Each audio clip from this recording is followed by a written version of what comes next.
नमस्कार, प्रभात खबर के digital platform पर आपका स्वागत है।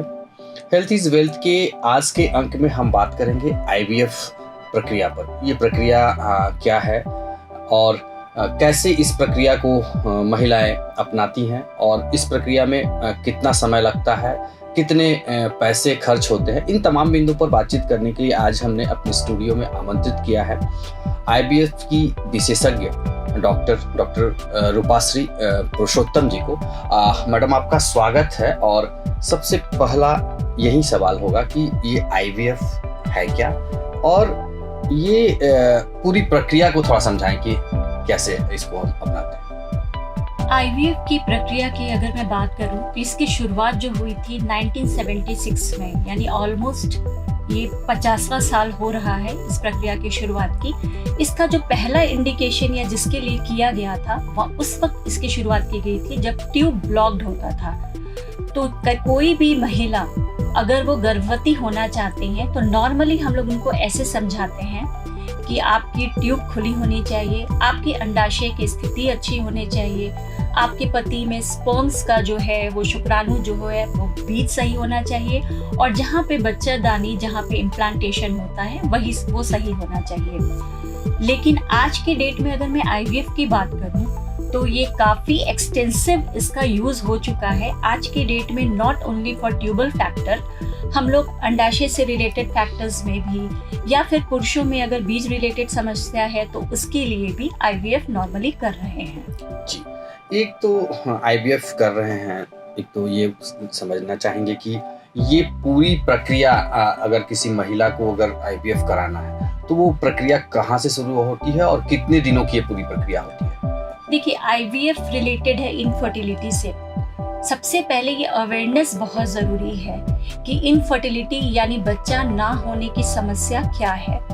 नॉर्मली अगर कोई भी महिला अगर वो साल डेढ़ साल से प्रयास कर रही है और उसकी उम्र 35 वर्ष से नीचे है तो अगर वो प्रॉब्लम से जूझ रही है तो उसको इनफर्टिलिटी के लिए सारे टेस्ट को कराना चाहिए। ये कोई ज़रूरी नहीं है, अगर आपके सारे फैक्टर्स सही हैं तो नॉर्मली हम लोग 3 तरह के प्रक्रियाओं में जा सकते हैं, जिसमें कि सामान्य दवाई द्वारा भी किसी को बच्चा हो सकता है या फिर दूसरी प्रक्रिया होती है आईयूआई। ये आईवीएफ जो है वो एक हम लोग कह सकते हैं कि ये लास्ट ऑप्शन बचता है जहाँ पे प्रॉब्लम थोड़ा सीवियर है। लेकिन अगर महिला की उम्र 35 वर्ष से ज़्यादा है तो नॉर्मली उनको फर्टिलिटी वर्कअप जो हम लोग बोलते हैं, विच इज़ वेरी इंपॉर्टेंट, उसके लिए अवेयरनेस बहुत ज़रूरी है कि फर्टिलिटी वर्कअप अगर आप ट्राई कर रहे हैं और कंसीव नहीं कर रहे हैं तो 6 मंथ के बाद अगर 35 ईयर्स की महिलाएं हैं तो उनको तुरंत कोई फर्टिलिटी विशेषज्ञ से मिलना चाहिए, सो डैट कि उनका टाइम वेस्ट ना हो और समय रहते उनको सही इलाज मिल सके। जी, एक तो हाँ, ये तो हम लोग समझ गए कि क्या कैसे करते हैं, लेकिन ये आपसे जानना चाहेंगे कि आईवीएफ जो ये प्रक्रिया है इसका सक्सेस रेशियो कितना है? क्योंकि कई बार देखने को मिलता है कि करा रहे हैं आईवीएफ और वो सक्सेस ही नहीं हो पा रहा है, तो कितना अगर प्रक्रिया के बाद वो सक्सेस रेशियो इसका क्या हो सकता है? देखिए, इसके लिए मैं सबसे पहले तो आईवीएफ के प्रोसेस को थोड़ा सा डिटेल में बताऊंगी। नॉर्मली जैसे कोई प्रॉब्लम लेकर आ रही है, हम लोग फर्टिलिटी वर्कअप कर रहे हैं और वहाँ पे कोई ऐसा प्रॉब्लम मिल रहा है जहाँ पे आईवीएफ ही एक सॉल्यूशन है, तो नॉर्मली महिलाओं को हम लोग मासिक के दूसरे दिन से 10 से 12 दिन का इंजेक्शंस लगाते हैं और अंडाशय में जो सारे फॉलिकल्स अवेलेबल होते हैं उस मंथ उसको साइमल्टेनियसली यानी एक साथ ही हम लोग बढ़ाने की कोशिश करते हैं, जो कि नॉर्मल रिप्रोडक्टिव प्रोसेस में नहीं होता है। तो यहाँ इंजेक्शन के माध्यम से हमने अंडा बनाया।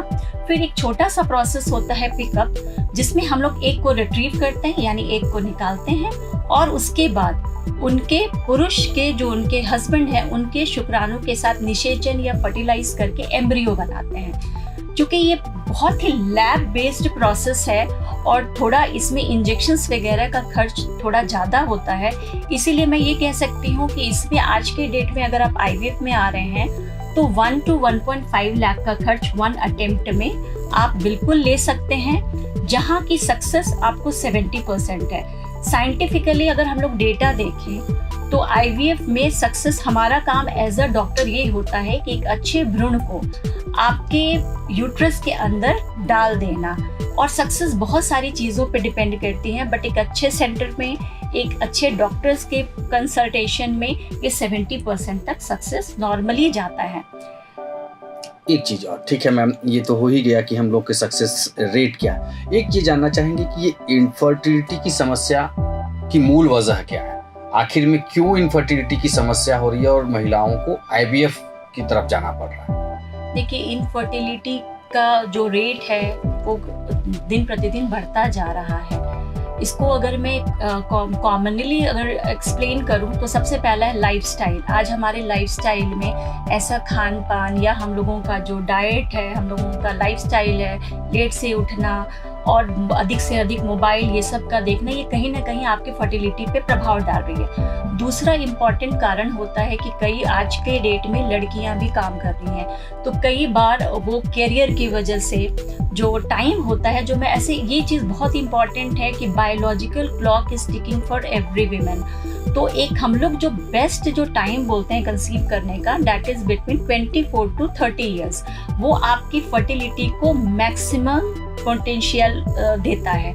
उसके बाद अगर आप ट्राई कर रहे हैं तो इट्स फैक्ट दैट अंडे की क्वालिटी जो होती है वो एज के साथ धीरे धीरे घटती जाती है। तो दूसरा इम्पॉर्टेंट आज के डेट में करियर या प्रोफेशन भी बोल सकते हैं।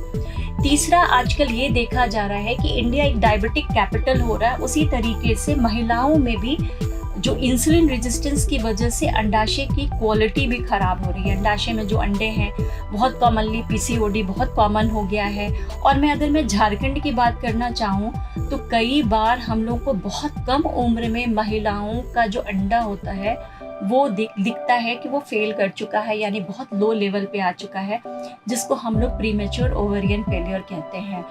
दूसरा कि ये झारखंड में अगर मैं पुरुषों की बात करूं तो चूंकि ये कोइलवरी एरिया है, तो यहाँ पे मेल इनफर्टिलिटी रेट ज़्यादा है। नॉर्मली हम लोग 40% मेल इनफर्टिलिटी बताते हैं, बट अगर मैं झारखंड के डेटा की बात करूं तो ये बढ़ के 50% हो गया, यानी 50% is contributed by the male factor. जी, अच्छा। एक तो मैम ये रहा कि महिलाएं, एक तो आज के जो करियर की बात भी हम लोगों ने की, तो एक चीज ये भी ये देखने को मिल रहा है कि जो स्ट्रेस लेवल है, एक तो वर्किंग हो गया है, पहले की जो महिलाएं उनसे ज्यादा अब महिलाएं वर्किंग में है, तो स्ट्रेस लेवल की वजह से भी क्या ये कुछ दिक्कतें हैं एग में या कुछ? बहुत ही अच्छा सवाल है, और चूंकि ये लाइफस्टाइल से रिलेटेड है, देखिए stress is one of the most important contributory factor. Normally हम लोग ऐसे समझाते हैं कि हमारे बॉडी में जब आप स्ट्रेस में नहीं रहते तो गुड हार्मोन रिलीज होता है, लेकिन जब आप स्ट्रेस में होते हो तो बॉडी में कॉर्टिजोल की मात्रा बढ़ जाती है। ये कॉर्टिजोल जो होता है एंटागोनिस्ट होता है एस्ट्रोजन का, प्रोजेस्टेरॉन का, जो महिलाओं के शरीर में या पुरुषों के जो शरीर में जो भी हार्मोन्स निकलते हैं उनका ये एंटागोनिस्ट होता है। तो ये इसके अमाउंट में, इसकी क्वालिटी में इफेक्ट डालता है, जो अल्टीमेटली स्ट्रेस का से इनफर्टिलिटी का यही रिलेशन है, रिलीज ऑफ द कॉर्टिजोल, यानी बैड हार्मोन्स कह सकते हैं सिंपल भाषा में। जी। एक और सवाल जो मन में आ रहा है कि ये अभी जो वक्त है इस समय, जो ऐसे तो महानगरों में इसका प्रचलन अब बढ़ा है, हमारे झारखंड में पता नहीं है कि नहीं, आपसे पता चलेगा। एक फ्रीजिंग का जो अभी जो चल रहा है वो कितना जरूरी है और कितना कारगर है? बिल्कुल, ये बहुत इम्पॉर्टेंट हो गया है, और इसके बारे में मैं तो कहूँगी कि बहुत अवेयरनेस लानी चाहिए, क्योंकि कई बार ऐसा हो रहा है कि करियर को लेके अपना प्रेगनेंसी लोग डिले कर रहे हैं या मैरिज डिले कर रहे हैं। तो one of the very good option is oocyte freezing. यहाँ पे आप अपने एग्स को फ्रीज करा के रख सकते हैं, और आपको जब एक सही समय आए, राइट पार्टनर आए, राइट टाइम आए, इसी अंडे को आप यूज करके लेटर ऑन प्रेगनेंसी ले सकते हैं। थोड़ी बहुत अवेयरनेस आई है और लोग बढ़ रहे हैं, आज के डेट में रांची में भी बढ़ रहे हैं। बट यस, अगर आपको इस तरह का कोई भी क्वेरी है या कुछ भी ऐसी समस्या है तो आप एक फर्टिलिटी कंसल्टेंट से जरूर मिलें, क्योंकि वो आपको ऑप्शंस देंगी कि आप क्या क्या कर सकते हैं। दूसरी बात में और एक और इम्पॉर्टेंट इंडिकेशन है oocyte फ्रीजिंग का, क्योंकि जैसे जैसे हम लोग देख रहे हैं कि आजकल कैंसर का रेट भी बहुत बढ़ रहा है। जी। तो कई बार आपके जब महिलाओं में यंग एज में कैंसर डिटेक्ट हो जाता है तो उस वक्त रेडियोथेरेपी या कीमोथेरेपी के इफेक्ट से लेटर ऑन उनके अंडाशय में फर्क पड़ रहा है। तो इतनी अवेयरनेस है कि आजकल ऑन्कोलॉजिस्ट भी ये सजेस्ट करते हैं कि आप oocyte फ्रीजिंग पे चले जाएं।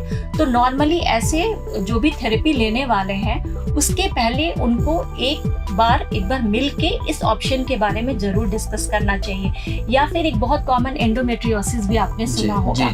बहुत सारे ऐसे रिसर्च आ रहे हैं कि एंडोमेट्रियोसिस बहुत लड़कियों को दर्द होता है पेट में, तो कई बार वो उनके कंडीशन को ठीक करने के लिए हम लोग सर्जरीज करते हैं, लेकिन pre surgery and post surgery AMH level जो कि इंडिकेटर है आपके एक अच्छे अंडाशय के लिए, वो घट जाता है। तो यानी कि कैंसर की भी वो लड़कियां या फिर जिनका एंडोमेट्रियोसिस का सर्जरी होने वाला है, तो उन लोगों को भी इस ऑप्शन के बारे में सोचना चाहिए।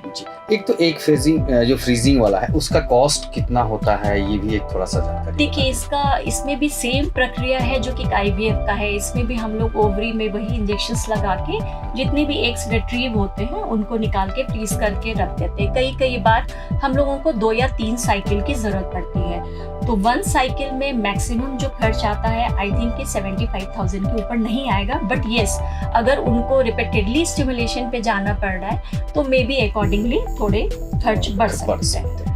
एक चीज मैम, जो ग्रामीण क्षेत्रों में IVF को लेकर के बड़ा भ्रम रहता है कि पता नहीं ये एग जो है IVF प्रक्रिया वो मेरे अपने संतान को जन्म दे रहे हैं या किसी और का है। ये बड़ा कंफ्यूजन है ग्रामीण क्षेत्रों में। शहर की महिलाएं तो खैर जानती हैं, तो वो थोड़ा स्पष्ट कर दें। इस बात का नॉर्मली भ्रम नहीं रखना चाहिए, क्योंकि अगर हम लोग मान लीजिए कि आप अंडा बदल रहे हैं, तो अंडा जो बदल रहे हैं उस कंडीशन में क्या होता है कि किसी और महिला को इंजेक्शंस लगा रहे हैं। तो किसी और महिला को इंजेक्शंस लगा के अगर हम एग रिट्रीव कर रहे हैं या OPU के प्रोसेस में ले रहे हैं, तो डेफिनेटली वो महिला उस चीज के लिए पेमेंट ले रही है। और आजकल एजेंसीज होता है डोनर का, तो कोई भी सेंटर ऐसा नहीं चाहेगा कि आपका अगर एग है तो वो बाहर से क्यों देगा, जिसका कॉस्ट उसको बियर करना पड़ेगा। तो ये प्लीज ये भ्रम नहीं रखिए, और जो भी डॉक्टर करते हैं विद ट्रांसपेरेंसी करते हैं। आपका क्या कंडीशन है उसके अकॉर्डिंगली वो आपको चीजों को बताते हैं, और आपको अगर अवेयरनेस रहेगी तो आप और ज्यादा क्वेश्चंस इस बारे में डॉक्टर से कर सकते हैं। एक चीज और, IVF की पूरी प्रक्रिया तो हम लोगों ने समझ ली, खर्च पर भी जानकारी प्राप्त कर ली आपसे। जब IVF फेल हो गया तो क्या करें? ये बहुत ही एक इम्पॉर्टेंट चीज़ है कि IVF फेल हो रहा है। तो देखिए, आपको जैसा कि मैंने बताया कि एक बार में IVF का सक्सेस रेट मैक्सिमम 70% है, जो कि वर्ल्ड वाइज यही सक्सेस रेट है। तो इसमें आपको डिसहार्टन नहीं होना है। अगर आप ट्रूली इंडिकेटेड है फॉर IVF, यानी कि इंडिकेशन ही ये बन रहा है कि IVF के अलावा कोई दूसरा ऑप्शन नहीं है, तो नॉर्मली आपको और अटेम्प्ट्स लेना चाहिए। क्योंकि नॉर्मली डेटा ये बोलता है कि जब आप 3 बार IVF कराते हैं तो 95% तक क्युमुलेटिव प्रेगनेंसी रेट होती है। तो इसके बारे में और डॉक्टर्स भी आपके साथ डिस्कस करके और क्या बेहतर कर सकते हैं, IVF का जो एडवांस टेक्निक है हम लोग उसको यूज़ करके सक्सेस रेट को और इम्प्लांटेशन रेट को बढ़ाने की डेफिनेटली कोशिश करते हैं। जी, तो आपने देखा कि मैडम ने कितनी बखूबी से और कितनी सरलता से हम लोगों को IVF के विधि, उसके खर्च, उसकी पूरी प्रक्रिया के बारे में बताया, और कैसे IVF जो है उन महिलाओं के लिए वरदान साबित हो रहा है जिनको बच्चे होने में समस्या हो रही है। अगले अंक में हम फिर किसी एक नए डॉक्टर के साथ होंगे, नए मुद्दे पर बातचीत करेंगे। तब तक के लिए बहुत बहुत धन्यवाद। Thank you so much for inviting me here. Prabhat Khabar dot com, विश्वास वही, रफ्तार नहीं।